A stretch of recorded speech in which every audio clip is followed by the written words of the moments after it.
Welcome to Mic Check Waifu Waifu.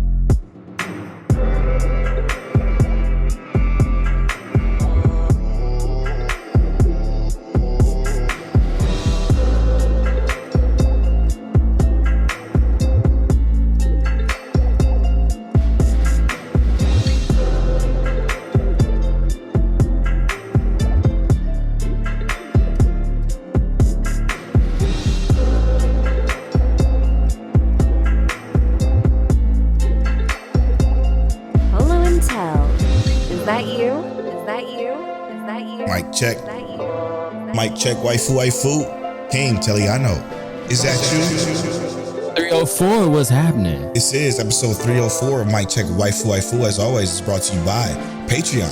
Patreon.com/Mic Check Waifu Waifu is where you can get early access to the video version of this podcast. Is where you can get access to the Patreon exclusive podcast, The After Story. It's where you can get access to the pre-show, which goes live 2 days before this podcast airs for everyone else.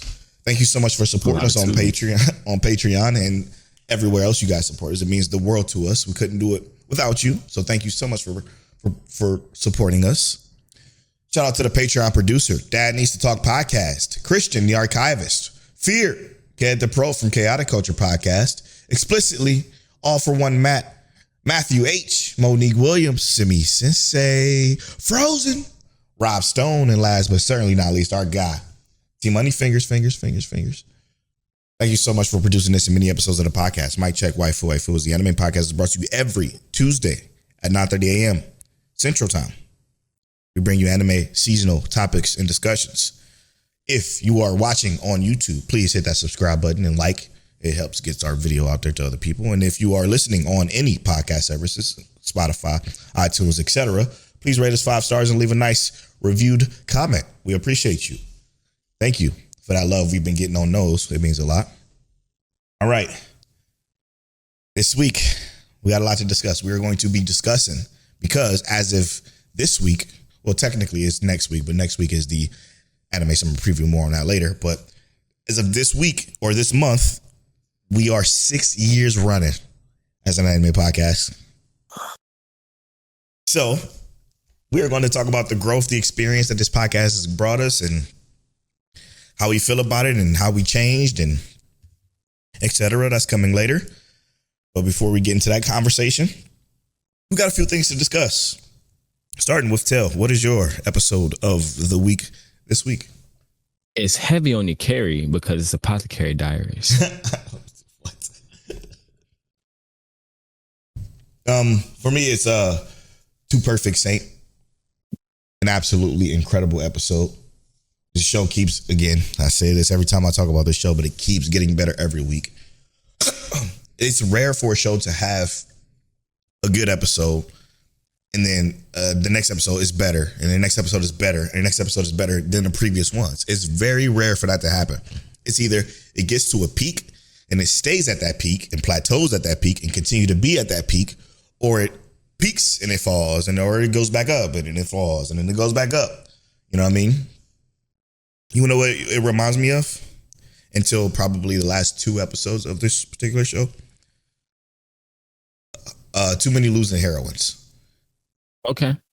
That's what it reminded me of until the last 2 episodes. Because it was continually getting better and then it just kind of dipped. All right. Now, last week we talked about Fire Force and our thoughts on it. And we got a decent comment from our guy, TCB, who talked about how he feel about it. He's read a little bit further into the manga. And he says, my take on this season as a manga reader, too, it's more like an extended build up to the next part of the anime. So I felt like the plot and the writing was going, how the plot and the writing was going, didn't feel like it was lacking narratively, in my opinion. And the first 2 seasons were structured a lot similar to each other and to this one. Also, those were 2 core seasons each. Just my 2 cents. I hear what y'all saying. Don't know what I'm saying makes any sense or makes any kind of sense. What's in my head, blah, blah, blah, and it comes out 95% of the time. So he's basically saying the structure that Fire Force is going has always been set up this way. And I vehemently disagree. Because I said I guess it is technically following the same structure, quote unquote, very surface level though. But the thing about Fire Force, and let me just talk about this week's episode. This week's episode started off so fire. Okay, it started off so good with Show. And it goes to Arrow and Show, and I'm like, oh, it's so fire. And then it goes to what was it? Did it go to Shinra next? And they're having a conversation and things are taking off. It feels like Fire Force again. Then all of a sudden the mode comes out. And then it turns into a completely different show that just don't feel like it's a part of anything. Like we're literally wasting time intentionally, it feels like, to get to a certain point, probably at the end of this quote unquote core. But nah, man, that's just not what Fire Force is or has been, man. Like I said, they do have those moments of levity. And again, we just watched Fire Force season 1 and season 2. And they do have those moments of levity in certain episodes, but they're very contained. This time it's been all over the place and thrown for fucking several loops that ain't benefiting the story, the overall narrative of what Fire Force is. And that's brilliant writing, brilliant setup, and brilliant execution. It's not doing that this season whatsoever. And I don't give a damn how much you like it, because you don't like it as much as I do. At least I would feel like. I don't care who you are. You know what I'm saying? No matter who you are, no matter how much you love Fire Force, you don't love it as much as I do, because Fire Force is near and dear to my heart. I know I may not have read the manga, but it is very near and dear to my heart, and I love that series. But I can admit, and this is going to go into what we're going to talk about later in this episode, I can admit when even something I love is bad. It takes a lot of self-reflecting and watching, but I can admit it. I can admit it. And there's very valid reasons. Tell. What say you, brother? So, Fire Force season 1 and 2 were brilliant. And I like the way that you put it, bro. I feel like Fire Force works in both tangibles and intangibles. Mm-hmm. Tangibles and intangibles being parts of the story. The tangibles being the obvious parts of the story. The intangibles being what's like being led and given to you, but like it's underlying. You don't quite know where it is. This is almost like entirely intangible right now. Yeah. And by intangible, I don't even feel like the story is there, man. I feel like this has been the most decrepit and pulled apart Fire Force has been. Yeah. Since how it's ever been, right? You know what I mean? Yeah. It never has been that. And hear me out. I know it's probably not. Bro, this feels like spoiler. Like, it feels like they lying in my face watching Fire Force week to week. And it feels like there's 4 minutes of focusing on where the story is going to 20 minutes, 19 minutes of filler, of like nothingness, like of nonsense. And I'm checking, I'm like, man, every other season we had 24 episodes, you know what I mean? And we didn't even get half of this, like you said, we know we're used to the gags and the funny, but we've had more gag and funny in this whole season than we've had almost like a tangible through line for the story. It's like, and not even like a tangible through line, but there's been so much of it where I was like, let's let it ride, let's let it cook and see where it's going, to like, after we don't let it cook, this steak is too well done. Yeah. It's exactly what we said last week. It's exactly what we said last week. I don't understand why it's going this route, but again, it always had the background story, and then maybe this is the problem. Maybe now that the background story is now the story that they usually use to, you know, be on that front, for lack of a better term, the front page. You know how they always have like a situation, right, where the company A has to go here and then put down this soul or whatever, you know what I'm saying? Or they have to go here and research why this particular lab is doing this. But in the background, there's always something going on with the evangelist and what they're setting up. But now that the evangelist is front and center, this is where the story is falling apart.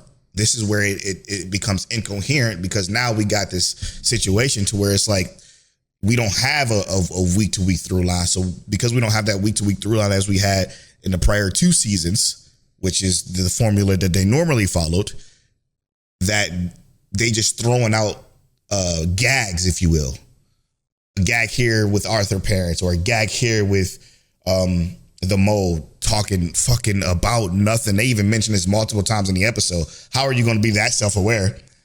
But regardless, with the it's just so crazy. And even with the sister coming in, why were they talking about who she should date?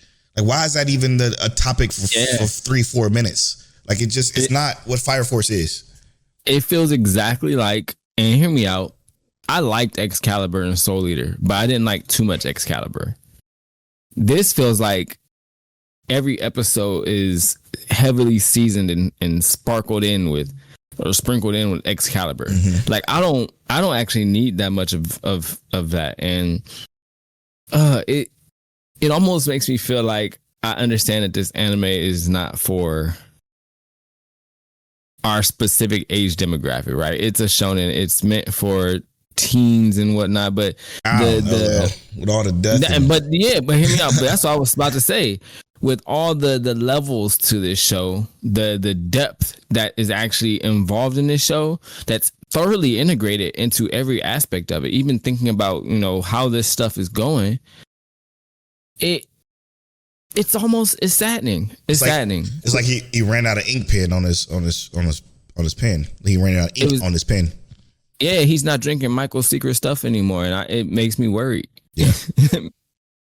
I'm so worried. I'm so concerned because we still have 2 more episodes in this core, and there's supposed to be like 3 or 4 parts or something like that, which is not the usual, by the way. You can keep that in mind. I understand that season 1 and season 2 were 2 cores. We were there. We lived it. We have it documented, and probably 100 episodes. But yeah, it's just not. It's not what Fire Force is. So I'm going to stand by that. I mean that, and I guarantee it. With what I consider, in my opinion, to be rather factual. Okay, I'm being an asshole. Okay, moving on. To Be Hero X. I know I gave some shit on that episode last week, but I want to say that is still fantastic. Yes. Shout out to the homie TJ. Huey TJ, he says, this show, wait, no, what'd he say? I had to find it. Was it To Be Hero X that he put it in? Oh no, it was Anime Talk. There it is. He says, between this and Fire Force, I had to shed a thug tear. I shed a thug tear today.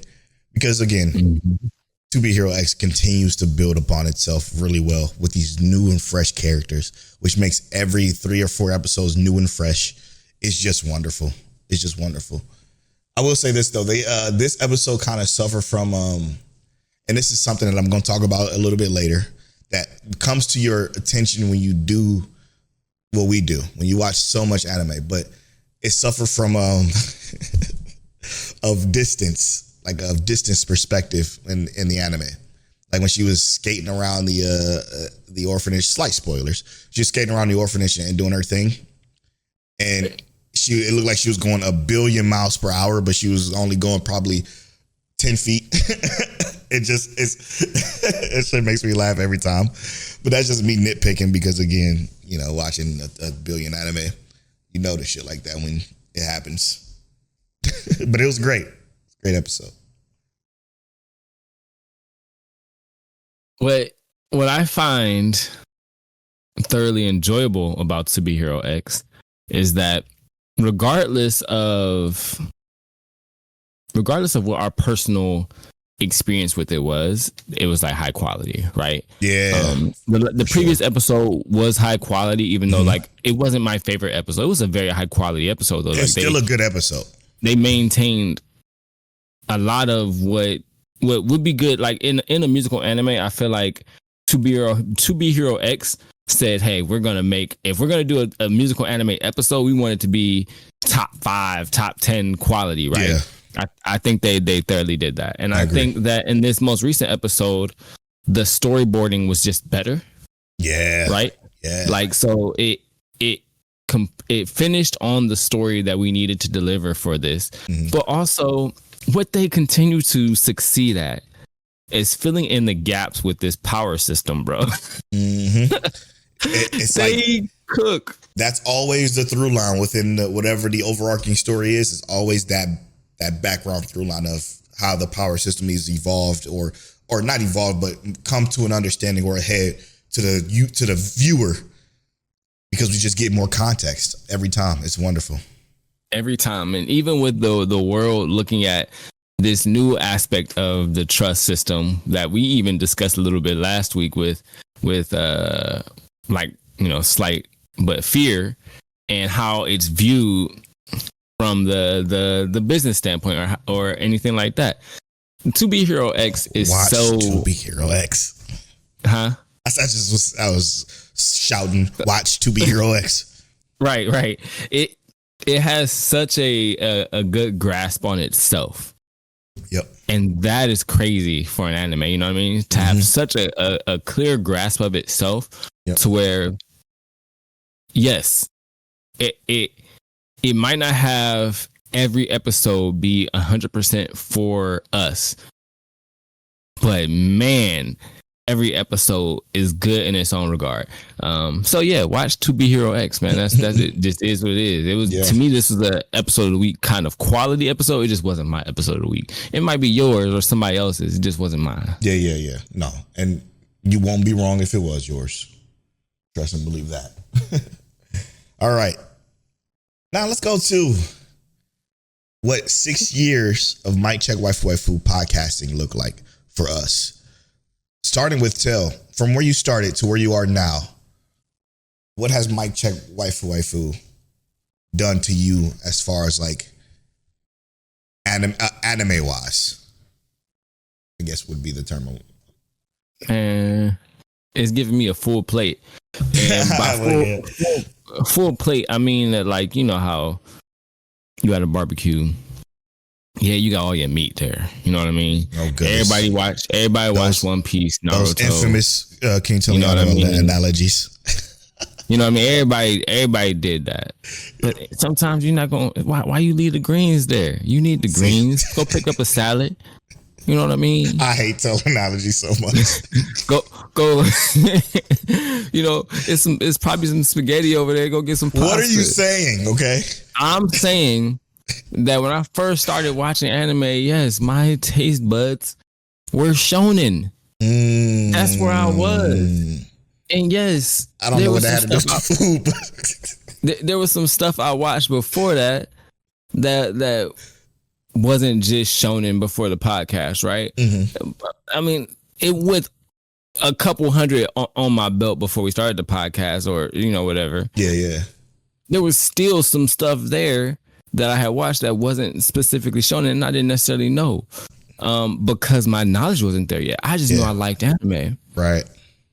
6 years in, I wouldn't just say I'm an anime fan. I would say I'm anime educated. You know what I mean? Like that's a teller right there. See, sometimes Tell you be having these analogies that don't be making no sense, but then you drop these fucking brilliant bars. They just be one-liners and you speed past it. So I'm not gonna let you speed past that brilliant bar. Yeah, but that's what it is. Yeah. At this point, I would say I'm anime educated. Yeah. It is one of those things where you've got so much under your belt to where you can enjoy the nuances and the small things, and you can enjoy the broader spectrum of things. Anime, this podcast specifically has made it easier for me to even sit down and talk to a camera, bro. I was just thinking about when I was like TikTok streaming, and how when we first started this podcast, I had the hardest time sitting by myself, looking at a camera and talking to it. But I've sat on this camera for 6 years and talked to my brother for so long that it legit, I don't even care. I don't care. Yeah. It is what it is at this point. And part of that is in regard to the love for anime that I had and the experience with sitting here and talking to my brother, like I said, for 6 years about anime. and sharing it with the listeners and the people in our community. And that's another thing. It's giving us a community. Yeah. Before it was a few of us. It was the dudes. It was the guys. Mm-hmm. And sometimes even having friends before talking about anime, you don't always know what my friends ain't always watching the same anime I'm watching. Right. But now it's the anime book club. You know what I mean? Mm-hmm. We know what the watch is, and we have a community to speak on it with. Even communities within our community that talk about specific things, and I love it, bro. Yeah. Anime has given me a lot to digest and a lot to just chill and be happy with. Yeah. Yeah. No. Yeah. Yeah. It's what you said, man. I was just an anime fan, but now I'm anime educated. Is such a stark difference between the two that it blows my mind, right? Because it is exactly that. I'm not going to. It has a regret, not a regret, but a quote unquote bad thing, I guess you could say, is it made me sort of jaded, right? Like, because I see anime TikToks. And they're like, why is nobody talking about Lazarus? Lazarus is one of the best shows this season. And blah, blah, blah, blah, blah, blah, blah, blah.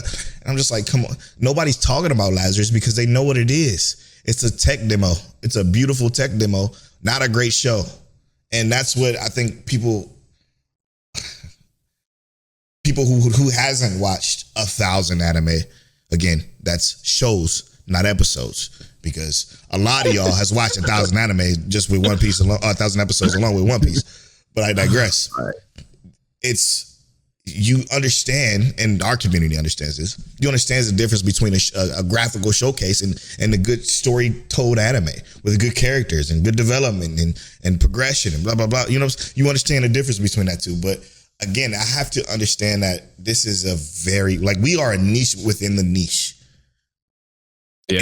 And that is what we stand by. I don't give a damn how much to be honest, I'm shocked we have as many listeners as we do, because we have quite a bit that just listen and don't even participate in any of the conversation. They just purely listen, and the numbers are nice. But the fact that we're a niche inside this niche that I don't plan on changing, no matter how much I would want to be more widespread, I guess would be the word I'm looking for. Because right. Just looking at those more widespread anime, i.e., no shade, but trash talk or I don't, the billions and billions of other TikTok clippers or clip farmers that are out there talking about anime, it's not. Fuck it, I'm gonna be honest. It's just not enjoyable to me anymore, and I'm glad we have something that we feel like people can enjoy, that want a little bit of a deeper conversation into the shows. Because yes, it's anime, and I'm so sick of seeing people like, you're just weird if you watch anime, because it's so much deeper than just it being a show that is a cartoon, quote unquote. You know what I'm saying? Yes. It's so much deeper than that. And I learned that myself. And I learned that what my specific tastes are was kind of, it evolved so much within that 6 years. Attack on Titan was in my top 10, bro. Like, My Hero was in my top 10 at one point, I think. Like, it's crazy. Yeah, and Attack on Titan was my top 10 too. Yeah, it's crazy to think about what we started with to what we are and have now. And I'm telling you, man, throughout this, we got some freaking gems that are honestly life-changing. Yeah. Shows that are incredible. That and you hear me out. That is an evolution within itself. We could just talk about the evolution of top 10s from then to now. Yeah. And I don't think that our top 10s are necessarily drastically different, because I think, well, they're different for sure. Yeah, very different. But I would say, like, the difference in that comes from the fact that we definitely got some gems, bro. Mm-hmm. Like, I'm telling you, before this podcast, something like Remake Our Life would have never been in my top 5. You know what I mean? And it would have never been there. But I enjoy that anime so thoroughly. I be talking to my wife about it still. Talk about Remake Our Life still. So yeah, bro, it's one of those things that this flexibility that we have, this I mean, shoot, you can say vulnerability to even say that, you know, at some point I wasn't going to watch this to now I'm watching it because, you know, it's here so often, right? Yeah. The anime is here so often, I might as well watch this genre. And it's gotten to the point to where it's developed my taste within anime. Yeah. And it's developed and I don't, when I see people's top 10, right? I just saw one earlier today. And it's like I see people's top 10s and it's always the same top 10. But when I see someone sprinkle in something that's just slightly different, I always mention it.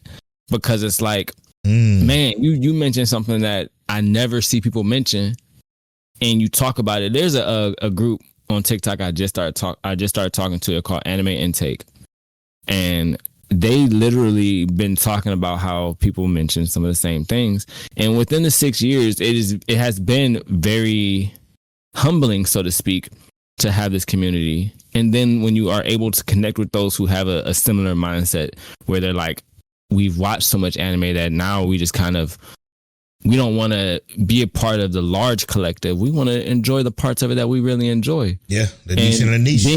Being able to meet those people or even see those people come across on your timelines of whatever you watch or whatever is humbling, because we're not doing it, so to speak, alone, even though like we are kind of alone. We're not in that realm that is trash taste, widely sought after. Yeah, Anime Summit or stuff like that.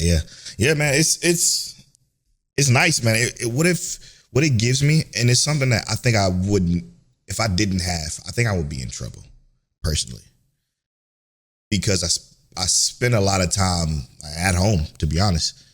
And if I didn't have this outlet to creatively talk about these shows I watch, and again, I wouldn't be watching as much if I didn't have this podcast, obviously, but if I didn't have an outlet to express this, I'd be in trouble immensely. But thinking about it from this perspective, okay? We started off with our top 10s, having some of that surface level stuff. Then in about a midway through the podcast, we kind of started to find our footing. We found a structure, and we got what we wanted to be with this podcast. So, for example, I felt like when I started to find it, like around episode 40s or so, I feel like I became too antagonistic. So throughout that, I evolved into something, and this is just me personally, I'm going to only speak for myself here. I began to then try to censor myself in order to not scare away other listeners, because I understand that when people come listen to a podcast and they hear somebody ragging on what they feel is their favorite, which is 95% of the people that probably come listen to the podcast, like Attack on Titan is my favorite of all time, and I think that shit stinks. They'll leave, and I cared about that, and that was going for 100, probably 100, maybe 150 episodes, where I would just kind of be light on my takes. You know what I'm saying? After a certain point, because again, probably 10 through 70 or so, I was very antagonistic. You know what I'm saying? And the antagonist button was very frequent. We even have a segment. If you are a Patreon supporter, you just go search for antagonist, and there's an antagonist clip that I clipped out of an episode and only put on Patreon. So yeah, there was a time where I was very careful with my words in order to please, or to try to please, because I at a certain point I didn't see the podcast number go up. You know what I'm saying? And I stopped caring. Yeah. And that was just recently, to be honest, that I just stopped caring and just started having fun again, talking about whatever I want to talk about, however I wanted to talk about it. So, yeah. And I don't mean I just got to say this. Sometimes I get this from my father and honestly my mother. Sometimes I come off as very aggressive, but I'm not at all. Like, nothing about me is aggressive with whoever I'm talking about or whoever I'm talking to. I don't mean it to be at all. Maybe a little bit, but I don't mean it in a mean way. You know what I'm saying? I'm not trying to, downplay or be better than thou or be contrarian. I don't try to do that type of thing. You know what I'm saying? So I just wanted to make sure I clear that up. But yeah, because even talking about the Fire Force thing with TC, I feel like TCB might think I was attacking him, and I wasn't attacking nobody. I'm not trying to attack nobody. I'm just giving my general thoughts. But that's what I used to do. I used to apologize like that, but I stopped doing that recently. Let's also be fair. That's part of the growth in this, right? Yeah. And like you said, we found the footing, we found the format. Yeah. And the thing is that with our evolution, we even found another podcast that we want to work on, right? Yeah. And a lot of that confidence comes from this. Mm-hmm. We already know what we want to do with that. Yes. We already know what we want to do. We already sat down and thought about a structure. We have, you know what I mean? We have a different plan, so to speak, even. And that's going to be a whole nother kind of outlet. Yeah. Because from the perspective of it here, this is going to be something that, like, we've already been working on this, and this is our baby, right? Yeah, yeah. We're going to have another baby, you know, literally. And I already got quite a few, so I know how that goes. But, and let's not to say that, like, the love for Mic Check Waifu Waifu isn't supreme, but when you have a new baby, you handle it different, right? You while you handle it with care, mm-hmm. you handle it with knowledge and understanding already, right? I can guarantee episode 1 to 10 of that is going to feel like episode 300 to 304 of this already. You know what I mean? We're going to go into that with so much more. And that's what 6 years of an anime podcast has done. It's giving us the ability to visually conceptualize and dissect something that we've been enjoying for so long. And that's more than an animation level of thought processes too, which right. I think is massive, because again, I think maybe Christian the Archivist can verify, but I think I was very animation heavy at the beginning of this. You know what I mean? I think I was. I think I might have been, until the episode we did with Aaron from the Black Mag, or formerly known as Black Anime Podcast, where it put in perspective. Oh wow! Highlight episode, it put in perspective what I find most important about watching anime. And I talk about it all the time. So if you heard this podcast, you already know what I'm going to say, but characters being the most important thing. If your characters suck, your show sucks. So, yeah, bro, man, what an epiphany that was during this entire shindig. So have you changed much as far as conversationally when it comes to this podcast? Because like I said, I was censoring myself, and then I had to uncensor myself, and I was, you know what I'm saying? Like, have you made any significant personal changes to how you come across on the podcast? So I would say that I censor myself less over time, but I think one of the more interesting aspects that I have with this podcast in general is that it wasn't more about censoring myself with this, that it was actually more about, like, finding my voice within the podcast, right? So I think that I truly found how I'm going to talk about anime, or how I'm going to discuss these details and perspectives with people, and how I'm not going to necessarily limit my perspectives. Because I think about, even with, like, one of our favorite episodes when we did the review with Blanime and Abyss, that episode, right? Like, Polo and I had our own perspective. We was ready to borderline give Made in Abyss, like, that first season, almost a 10. I think we were almost perfect on that. Just with, like, the pure intrigue and everything from that first season. But it also made me understand that I definitely have a point where I have to 100% stand on my perspective for these episodes. So when it comes to the idea of, have I necessarily changed how I address things, or even how I talk about anything specifically, my stance on a lot of things, I think, is now even more stubborn. Yeah. Because I've had so much to digest at this point, had so much to watch, that when I say, like, and what was the one review we just did, and you was like, I can't believe you said that, whatever, right? And I was like, no. Yeah. Like, for me, it didn't sit well. I didn't like this. And that just is what it is. Review. And that's what it should be like, because although we are brothers who like similar things, we also don't like similar things, and sometimes we like the same thing but for entirely different reasons. Yeah. And we need to stand on that, because let's be real, that is going to be something, and we've had it even in the conversation in the Discord, that contention, people like to see us for whatever reason have some kind of contention. But people, it is a thing that sparks more conversation. Yeah. When you can have a different perspective but still enjoy it for the same reasons, you know what I mean? Yeah. And we've literally given anime a 10 for like completely different reasons, you know what I mean? But it was like we both thought this was this good, but for our own different reasons, you know what I mean? Well, wonderfully said, dude. The contention we have, and to be honest, I think this is kind of sad to say, funny enough, I think Tell understands me better than even my own real brother, because the point of contention is so fun when me and Tell have it, that I understand why they like it so much, because it's just fun. You know, like we just have this fun banter that just goes back and forth with how we feel about it. And I want to bring this up specifically because our podcast, I think, is really special thanks to the reviews. I think when we started doing the reviews the way we done it, that's when our stock kind of shot up as far as like number wise, if you care about that thing. I stopped caring about that a long time ago, but that's when it really shot up.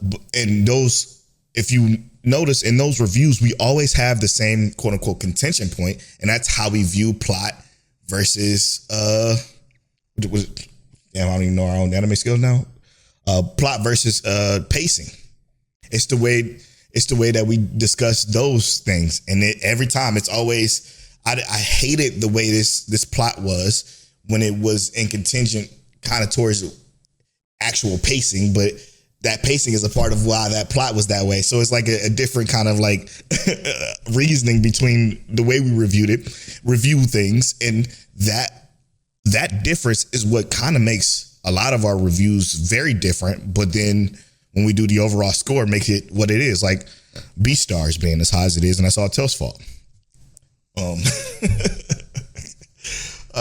But I digress. Oh, you're gonna have to see me about that one for sure. But yeah, no, it's just the review, I think, has changed a bunch too. When we finally got it like completely figured out, it became just so much fun to do every time we do it. And now we got it to where we do it 2 times every season, which is dope. Man. Super dope. Man, I feel like, where do you think we go from here? So the thing is with something like this, right? We have a sense of stability already. Yep. In terms of, we know what the identity of Mic Check Waifu Waifu is. It's more about I guess staying true to that identity while somehow bringing it to another like spectrum. You know what I mean? Yeah. It's like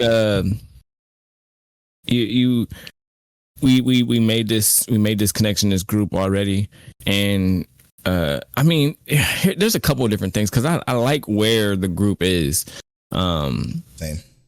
But with, like, let's say for instance the onset of what's to come with respect, you know what I mean? We almost need Mic Check Waifu Waifu to even bolster that, you know what I mean? Mm-hmm. And not to say that we specifically want this group to come to respect, right? But we're not gonna expect them to. That's an immediate foundation already, though. Yeah. To already have that to bring over. Yeah, because it's a lot of crossing between the two niches for sure. Right. There's going to be a crossover, but it is going to also be now a simultaneous building. Yeah. So not necessarily cross-hatching the two and saying we need them to converge or anything like that, but more about making them, go up with their own regards and rights, and almost like separating because essentially Mic Check Waifu Waifu is going to have zero game talk coming soon, right? But that specific purpose is going to be to laser focus in on Mic Check Waifu Waifu and further, even further the identity of Polo and Tel within our anime perspectives, and then further identify us within Respect Gaming and how our viewpoints even there, because they don't know the conversations we have about stuff like Kingdom Hearts and the jokes and stuff we make. They don't know the battles that we might even have. We don't even know what the battles we gonna have there yet. Right. So, and it's not to say it's even going to be a battle, because the whole philosophy is different. Yep. Welcome to Respect Gaming, where we respect games. Right. The whole philosophy is different. So the idea that when we started and how we're going to do a parallel that might not even necessarily be parallel, you know what I mean? Is the whole point is to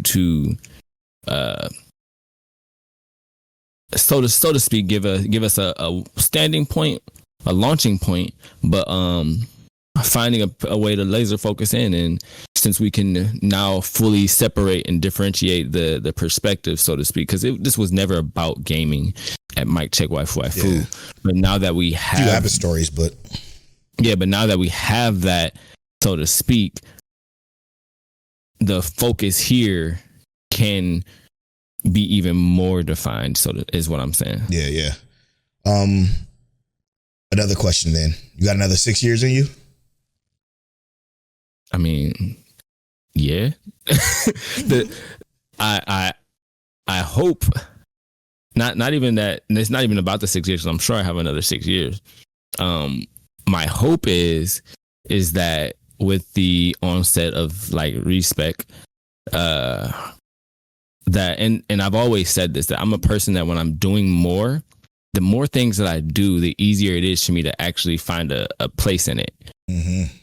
So since I started doing school, it has been significantly easier for me to do things like game. You know what I mean? It's That's crazy. all I needed. That's all I needed. I have literally been gaming more since I started school. Yep. And I've been blessed enough to not need to do anything else, but really game. I game and watch anime is the only two things I do in my life now.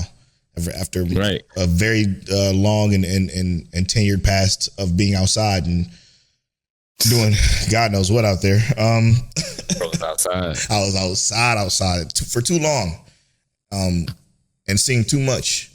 So now I'm in the house. I'm just in the house. So, but let's turn that question on its head though, Polo. Like you, where do you see?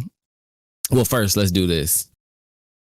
How have you felt about the last 6 years of Mic Check Waifu Waifu, and with the next 6 years, where do you see that? I'm gonna be honest, surprised with the first 6 years we accomplished, because of like I keep saying, the simple fact that this is a very niche. We're a niche inside of a niche, so to expect the love and support we got, like I don't think I've ever said this on the show, but I'm gonna say it every time we get a comment, like the very first comment from Rob Stone, and I still remember it to this day. It always chokes me up. Like I always get like excited, my heart beat fast, like I'm going, like I used to do. I used to be a asset protection team lead for Target years ago, and I used to catch bad guys. And my heart used to race every time, right before I catch them, right before I go. Target security, can you step back inside with me? That feeling, I got that rush. When I see a comment like that, I get that rush again, and I get choked up, because to see people finding us, to find this little niche podcast within this niche, it just feels so good, and it feels like I posted on my Instagram because I'm so excited about it. So sorry, Rob Stone, to put you on blast like that, but it's people like that, and who's just been a part of our community this entire time as a producer, and just always participating in everything that we do. And again, most of y'all that listens, which is hundreds and thousands of y'all that listens don't participate, and that's perfectly fine too. We appreciate you for just listening.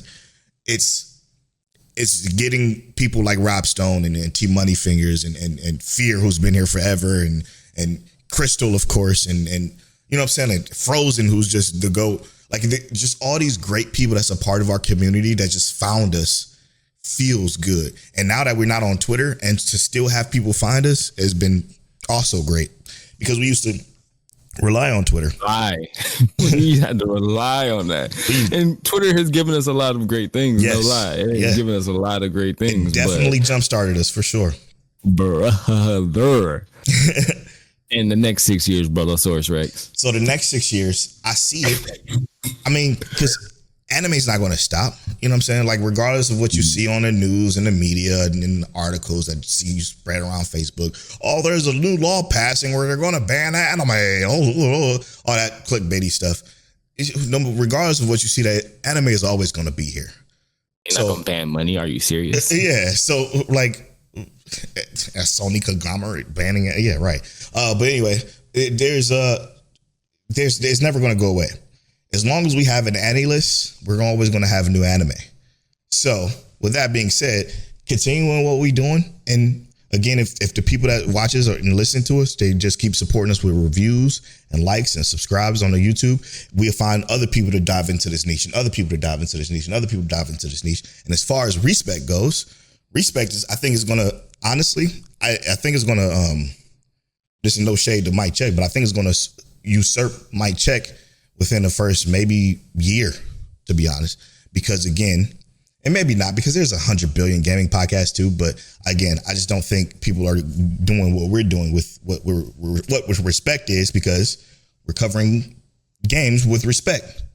It's a very different thing that medium doesn't have, and maybe that would be too woke, whatever the gaming community uses nowadays to bash stuff, but that'll be fine too. I would love to be that niche within that niche as well, of bringing positivity to the gaming industry instead of always negativity and always strife and always hate. Enough. But unnecessary. Yeah, I do think the numbers of that will usurp this probably within a year, and I'm okay with that. I mean, regardless, as long as I get to express how I feel about games and anime to my brother, I'm more than happy with doing so.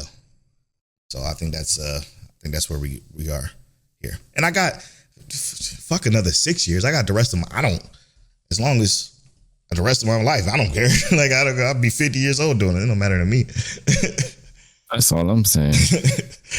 All right. Thank y'all so much for listening to those rants. And I hope it was as fun for y'all as it was for me to talk about. Man. I should have put this at the beginning of the episode. Next week is the summer preview episode. So I might even do editor Polo might put in a thing at the beginning of the intro. Like, hey, next week, summer anime. So the way our podcast works is we do summer previews.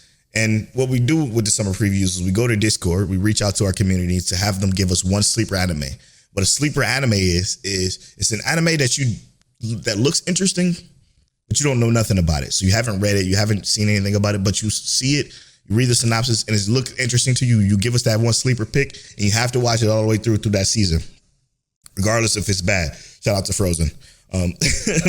Frozen has picked a couple of stingers, but he's redeeming himself this summer season. I got a feeling. I believe in him. And then give us your most anticipated anime over in the Discord. There will be a forum thread for it. You should see it. It's going to be pinned. Probably Thursday. Give people time. Probably gonna be pinned Thursday for people to check out the list. I am going to drop the link to AniList. It's going to be the link to the summer anime. I'm gonna drop it in there now. Actually, summer anime listings.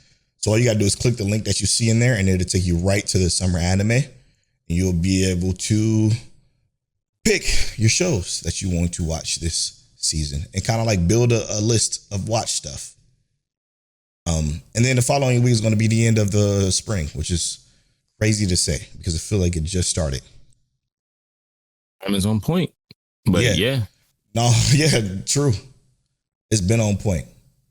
I'm excited about that intermediary break. You know what I mean? A little vacation to watch stuff that is 2 weeks before the summer actually start. Yeah. Get stuff finished. Yeah, which is gonna be fun. Now, do you plan on with that break? Do you plan on watching stuff from this season or going back? I think a little bit of both. Because there's stuff from this season that I know that I will specifically have not finished. Thus, I think that I should go back and, knock some out if I can. And then there's stuff from the past that I would like to finish, and I think we should do that too, or at least I will. Yeah, I'm with that. I love clearing out my backlog because if Crystal sees my backlog now, it's looking pretty thick. Shows that I don't want to drop. She gonna yell at us. I know, definitely. Have us do some house cleaning. For sure. All right, now let's take this quick break and go to spoiler talk. What are we gonna be spoiling this episode? Hold up. What? We got to get to know Mike. Mike. What am I doing? I've been doing this for 6 years and I still can't get my ass together. It's my turn to roll the random number generator. Tell turn to read the question. What number you get? Oh, what number I get? I've been doing this for 6 years. Not this part, but Let's see here. 35. Number 35 is gone. 65. Number 65 is gone. 26, my favorite number. You already did your favorite number, I'm pretty sure. Number 26 is gone. 15. All right, 15. What anime has made you laugh the most? This is easy. You go first.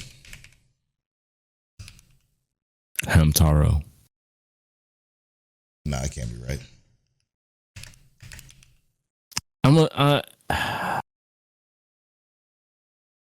What's the funniest anime I watched? Bro. It's easy as hell for me. It's probably ReZero for me. Funny? It's probably really ReZero. Funny? Yeah, I laughed at moments like specifically season 1 with Subaru and his goofiness. I don't know. I'm not sure. Wow. Well, for me, it's the 100 Girlfriends who really love you. Oh my God. Show is hilarious. Show is fucking hilarious. It kills me. It brings the biggest smile on my face every time I read it or watch it. It's just so silly, and then it has these serious moments within a shit ton of levity. And I love if you're gonna do satire, you go full satire, and they go full satire, and that's the most fun to me. They lean on it. They lean on it. They don't lean on it. They dig in that motherfucker. So yeah, that's just the anime that made me laugh the most. I can see that. You. And it's rare that I laugh at anime, to be honest. Well, that's what I was saying. I think it's rare too. I think about like life lessons with Takemichi-san. I think that was funny, but it was more like, I'm not gonna lie, I didn't like outright laugh. Yeah, that's why I think the Hamtaro thing was for real. Oh, like, really? Because I literally laughed at Hamtaro, and it's not because it was like funny, but just because mentioning Hamtaro is funny. But the actual anime that made me laugh the most is, and I'm not joking about this, is probably ReZero, because that first season to me made me laugh a lot. Interesting. Okay. Even thinking about when Subaru was like dying, and then he came back and was like, "What just happened?" And he's having other moments outside of that, trying to figure things out, and then he's like making light of the moments in the heat of things. There were moments where I was literally just laughing. I don't think I've laughed at ReZero once. Oh my God. Really? Yeah. See, I was laughing at Betelgeuse and his little crazy rants. I was laughing at all kind of stuff. I was uncomfortable. Yeah. This is okay. This is another difference. Things, but for different reasons. He loves things for different reasons. ReZero makes me feel uncomfortable. It gives me an uneasy feeling, which is, if you can evoke that feeling in me, then you are good. You are great, because it is very hard for you to invoke that feeling within me, because I'm already anxiety driven all my life. So, so if you give me an uneasy feeling, then you are good as a show. You know what I'm saying? Or a movie, like a scary movie or something like that. Yeah, not once have I laughed every zero, like laughed out loud. Like I chuckled, of course, like, you know, or, you know, smiled or whatever, but I'm talking like laugh. Like, nah, never once. That's crazy. And I'm just thinking about it now. The fact that I haven't is blowing my mind. I'm trying to think about an anime where I actually did laugh out loud that hard. Bro, for some reason, man. Because to me, I would only laughed if it was like the worst thing ever. Like it was stupid. So like I know I laughed for a different reason. Yeah, I think I might have laughed at like that Hall of Shame anime we reviewed. Only because it was so garbage. I'm like, I can't believe I'm watching this. Oh my god. Yeah. Man, so I don't know, man. ReZero done lulled me into false sense of security more than once. Now that I'm anime educated, I got my anime degree. They don't trick me no more in ReZero. Interesting stuff, man. Interesting stuff. All right. Let's take this quick break. And when we come back, the shows we are spoiling is going to be, oh, there it is. Short of the Demon Hunter. Let's start with Apothecary Diaries. We're going to start with Apothecary Diaries episode 22. It wasn't in the notes. What'd you say? Apothecary? I'm trying to find out. Oh, 21. 21. And we're going to start with that. And then we're going to spoil episode 10 of Demon Hunter and episode 11 of Can His Boy Girl Relationship Survive? No, episode 10 of Can His Boy Girl Relationship Survive? All right. We'll be right back after these.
And welcome back to episode 304 of Mic Check Waifu Waifu. Let's get into spoiler talk. remember, if you haven't watched these most recent episodes that we discussed before the break, feel free to come back when you do.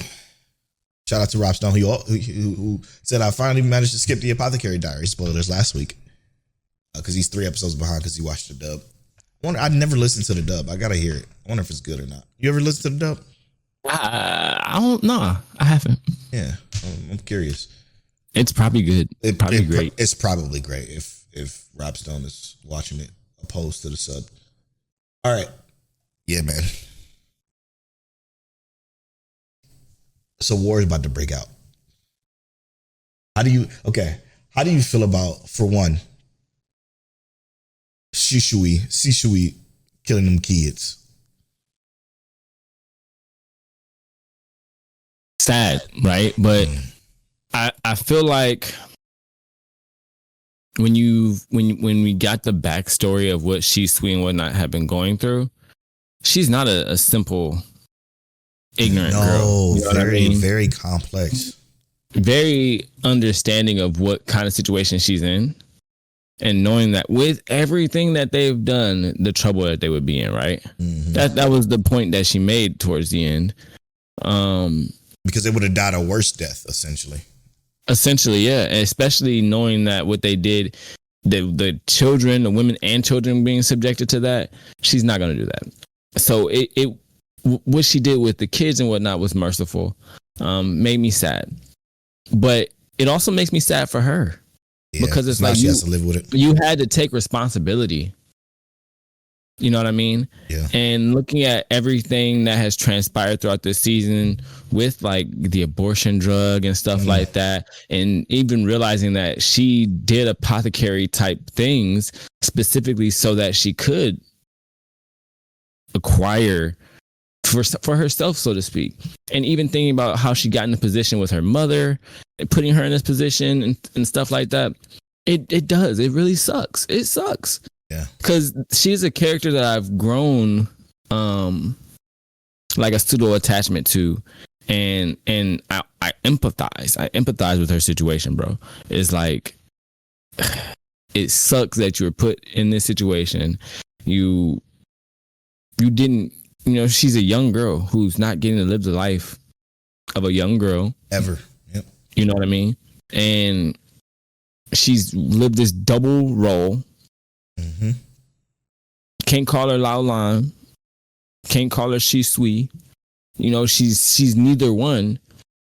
But Mao Mao sees who she wants to be. You know what I mean? And I think that's dope. But it's like the level of sadness. Cause I felt it in that turn when she smiled at Mao Mao for calling her Shisui. I felt like, to me, it felt sad. It felt like the first time that she genuinely smiled, though. Right. Not fake. Right, bro. Ugh. It was rough. But was there really no other way to get the kids out? Like they showed us. Go ahead. There was an entire village that they were in prior to going to the fortress. No way they could have escaped. I guess they would have been homeless, and then that would have probably led to an even worse life, into slavery or whatever the situation could have been. So that may have been either better or worse. I don't know. I just, I want to find anything other than a cult like suicide. Outcome. Yeah, like it just. They showed us the map, right? The map, where this location is isolated. And I feel like their background, right? Their backdrop is to a mountain. Yeah, of course. I mean, that's sure. So their escape route is essentially cut. There's a front door. And that's where the army's coming from. That's what I'm saying. I believe that their only way out is towards where the army is coming from. Oh, so you're saying the army was going to come kill them kids anyway? Right. Yeah, because they did mention that the woman. So there's already smoke in the area. Yep. So that means they haven't escaped, right? Yep. So if they're already off guard, so they don't have the time to really duck off in the shadows and spread out and everybody get away. So it kind of, I think that is, especially for like women and children, Which I mean, maybe the boy could have gotten away because he's young, spry, got energy, but he's also not necessarily the smartest. Yeah, you know what I mean. So when you come with an army and you have, let's say, even 100 different people of possibly higher intellect because they're adults, it's going to be harder for someone like him to necessarily just get away. Mm-hmm. So I do think that it was one of those things where it's a tough choice. So having them take the poison is a kind of, it was merciful. Yeah. Like you said, I feel sorry for her because now she has to live with that on her hands. Like her hands is washed with the blood of 5-6 children. And to be so young, like what is going to be the outcome of her? Maybe she get to go back to the palace because she get to play kidnapped. Yeah, because they don't know that she's the servant girl. You know, they don't know. I think that she's going to try and do the same thing, and Mao Mao's going to stop her. I mean, well, yeah, that part, of course. But I'm just talking about as far as like the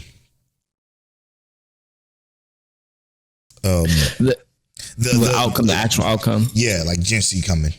You know? Yeah, I think that the benefit to them is that they don't know that Jinxie is coming, right? So if it had been anybody else, bro, and let's say Jinxie was just second in command to whatever this was coming, not Jinxie leading what is supposedly about to come, right? If it's Jinxie coming front lines and he's like, I'm coming to get Mao Mao and we're fighting this, blah, blah, blah. Because it's Jinxie leading the charge, Mao Mao has a chance to say, this is what she was going through. And I think that you please give her a chance? You know what I mean? I feel for her. This, you know what I mean? Yeah. She has a chance to survive due to Jinxie and Mao Mao's connection. Anybody else, I think, let's say, for instance, is Mao Mao dad at the front. It's a wrap. Yeah. I don't think he's going to listen. I think it's going to be no. Yeah. I'm rather concerned though on how this is all going to play out. And do you think this is the final season or are we getting more? Absolutely not. Because I still think that this is just a start, because regardless of what happened, right? Yes, they have the assassination and where the assassination may have come from because they are building the pistols, that kind of thing. Yeah. But we clearly have them acquisitioning and acquiring pistols, right?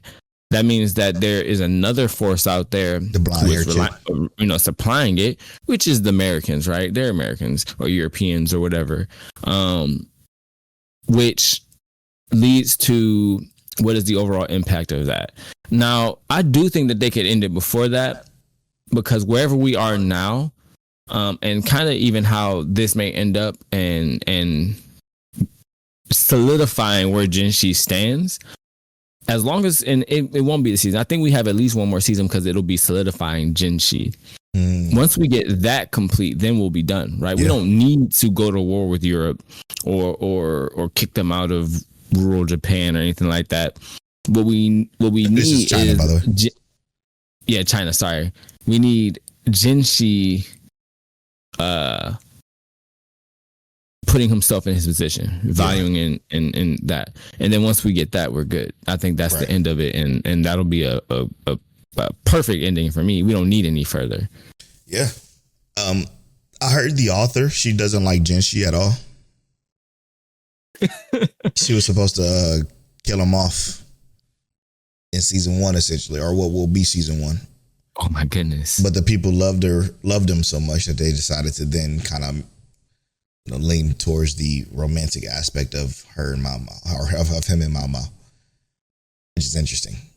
I'm proud of that, I guess, because I've loved that. Me too. That's been probably some of my best favorite things of the show. Of Mao Mao's unawareness and Jinxie's, I don't know, lack of awareness too, I guess. Right. They both don't realize the situation that they're in. Mao Mao's still worried about a frog. Mm-hmm. All right. Moving on, Sword of the Demon Hunter. Yeah, shout out to this anime is way better than it needed to be. Shout out to Rob Stone for, again, we talked about it a little earlier, but talking about, how great this show has been. Super underrated this season. Unfortunately, it's on HiDive, and that's why it's underrated. But it is by far one of my favorites this season. I mean, it's like my top 3 as far as new shows goes is To Be Hero, Two Perfect Saint, and Sword of the Demon Hunter. Like, those are my top 3. And then Summer Pockets is in there as 4th. But it's like, it's such a gradual, neat way of telling the story.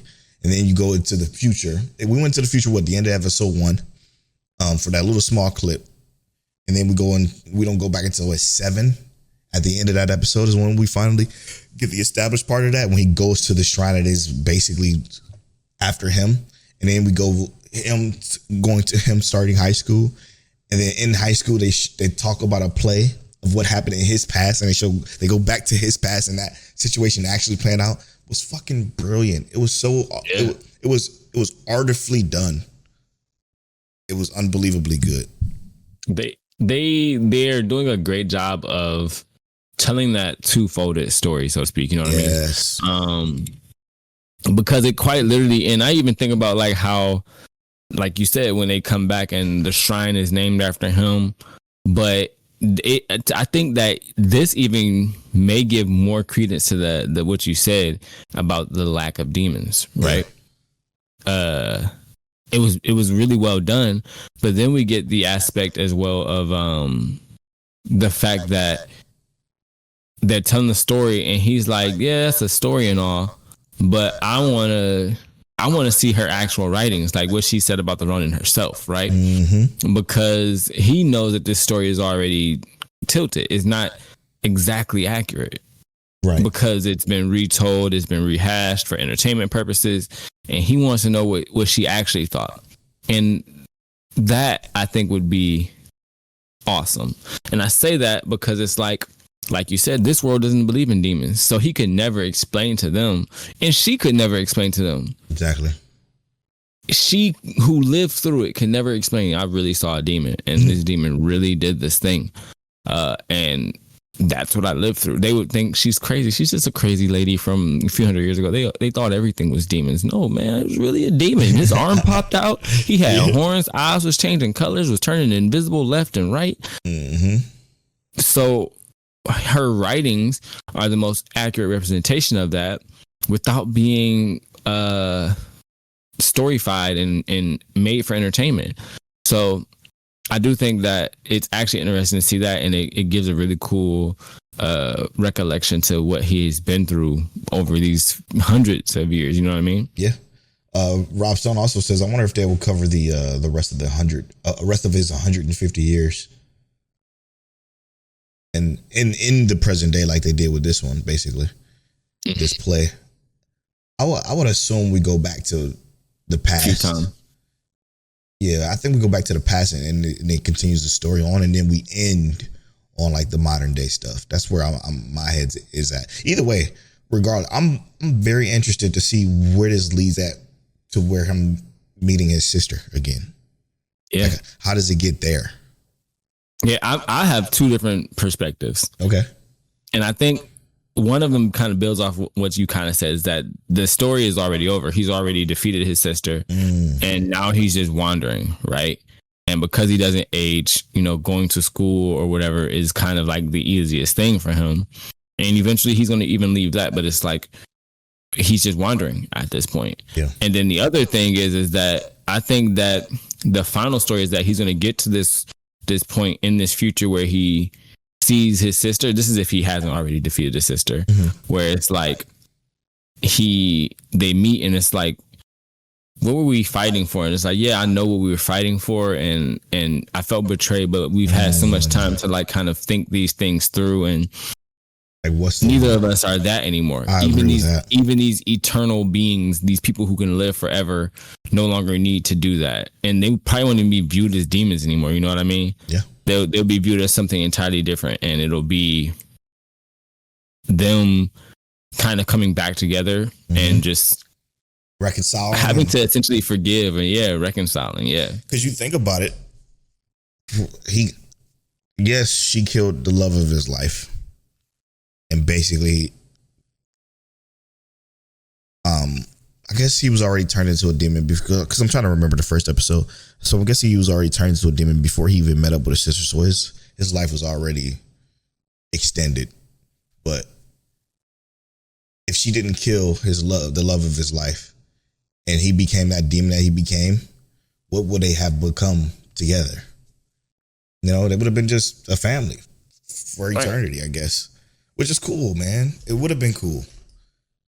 But then it wouldn't have been a show. So here we are. But I think I agree with that. I think I agree with what you said in the second half or the second part where it's over. Or it's not over. And they're going to reconcile after all these years because of why. Why keep doing this? They've had time to experience different things. Yep. Everybody they love is dead. Yeah, that, but also like once you've seen so many different perspectives, you know what I mean? You've lived 150 years. You know what I mean? Mm-hmm. We barely live in 80, 90 years. So it's like, imagine you see 150 years worth of experiences. Yeah. You're not old and having to lean over or anything like that. And you get to see all these different experiences and you're like, okay, you know what? Maybe I was tripping or maybe this person can still, he's even seen demons evolve and change and say, you know what, I want to be a better person or a better demon. And so he knows that change is a palpable, realistic thing for these demons in this world. So it's like, It's wonderful. It's wonderful. All right. Moving on. Here we go. The worst show, Go bro. ahead, hit the button, Polo. Hit the button. No, I'm not going to go antagonist. I hate it. I don't like this show. Okay, hate is a strong word because hate is what I feel. Sounds accurate. No, because I hate her, but I don't hate the show. Okay. And what I mean by her is I hate Himari, obviously. She's the worst character I've ever seen in my life. And I keep thinking to myself, I'm like, okay, why are we doing this competition thing for a character that I don't give a fuck about? And that has to be the case for most people watching this show, right? Most people can't look at Himari and be like, I like her as a character. So how could you? So if that's the case, why are we going through all of this? Everything has been always her being self-centered and egotistical and narcissistic to a point where it was gross. And then our main character has been struggling with the fact that she's all of that, plus inconsistent and toxic. What are we doing? What are we here for? You're suffering and abuse. She is. And the thing is that we get this episode, right? And it's like, you get almost, and I'm jaded, right? I was going to say this earlier. When you said jaded, I was laughing when I was talking about this episode. I am so at the point where it's like, I'm being biased. We get this wrap up of this episode with the kiss and whatnot, right? Mm-hmm. And I'm like, I'm calling the police. I'm calling the police. I was expecting that. Like, I'm mad. Yeah. Why would you do that? I'm offended. Yeah. And it's literally because, like, in the show, he's saying, I'm seeing you as a girl. He clearly likes her.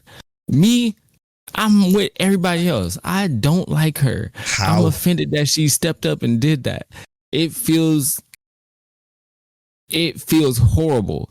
I don't like the taste of this. Mm-hmm. And do you it's think, not my life. Yeah, hear me out though. Do you think, and let me play Polo's advocate real quick. I'm feeling sick to my stomach even about to mention this bullshit. But do you think it's because we weren't there from the start of their best friendship to now? Do you think the passage of time is what kind of jading us into feeling like what we feel isn't right? Like maybe we would feel right if we wasn't as jaded because of we didn't feel the passage of time between their best friendship. Because remember, she's all he had. Nah, hear me out.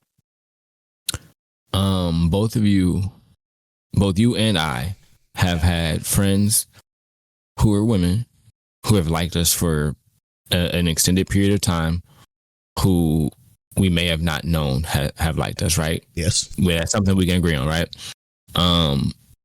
And I think that had either of us, both you and I, been in a position where that girl may have just may have played with us and made it seem like she liked us, but also poked fun at us and made it into a joke, and then randomly, when I'm already comfortable with the fact that no, you don't really like me, this is how you joke. You just kiss me.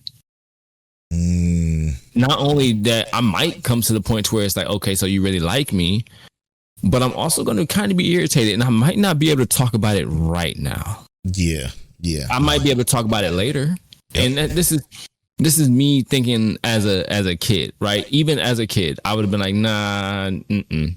Yeah, because this whole time, all you've been doing is fucking playing around. Yeah, playing around. Baha. You know what I mean? Yep. I'm good.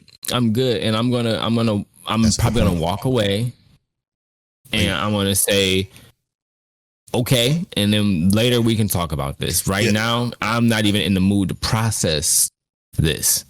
Even if it was a point in time where I did like you, so use that example, because there's your example you use. Both of us got quite a few friends of the past of like that, where it's like, let's say that that's how they played. The moment they baha me once, I'm never going to ever like you again. Ever again.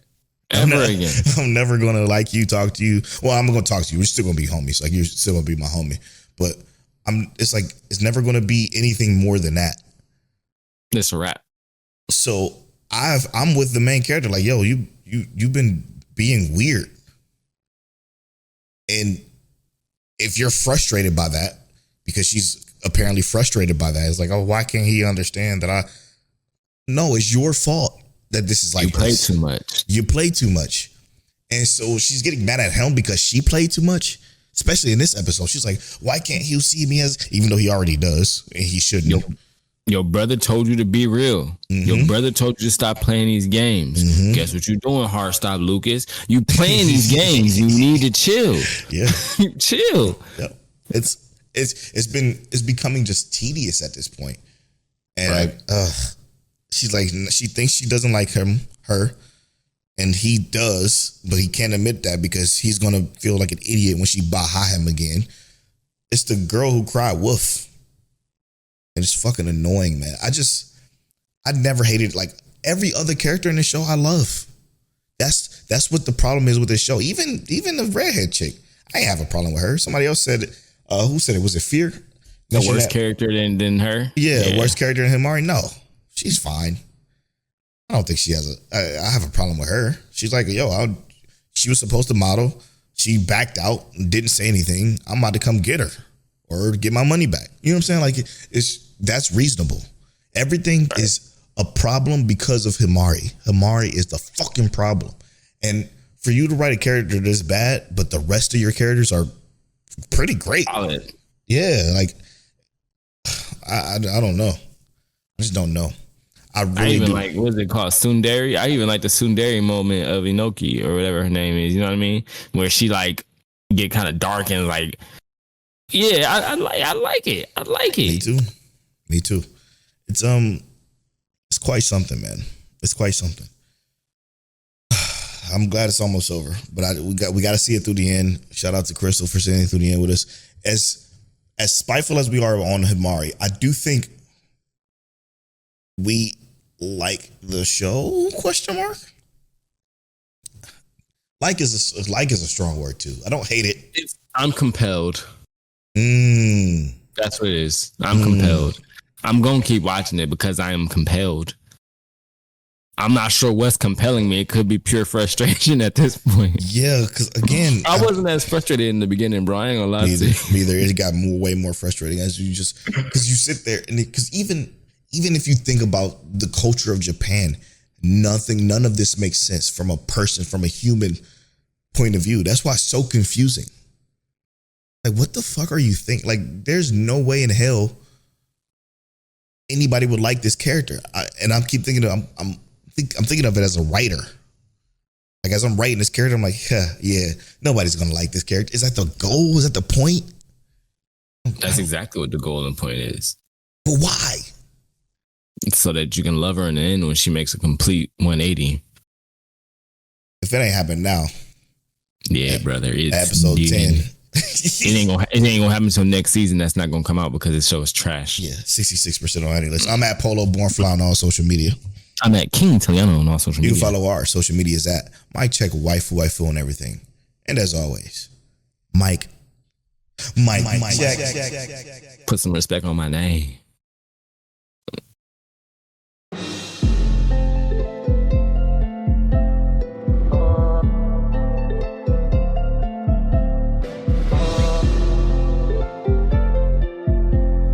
You're now tuned into Mike Check Waifu Waifu.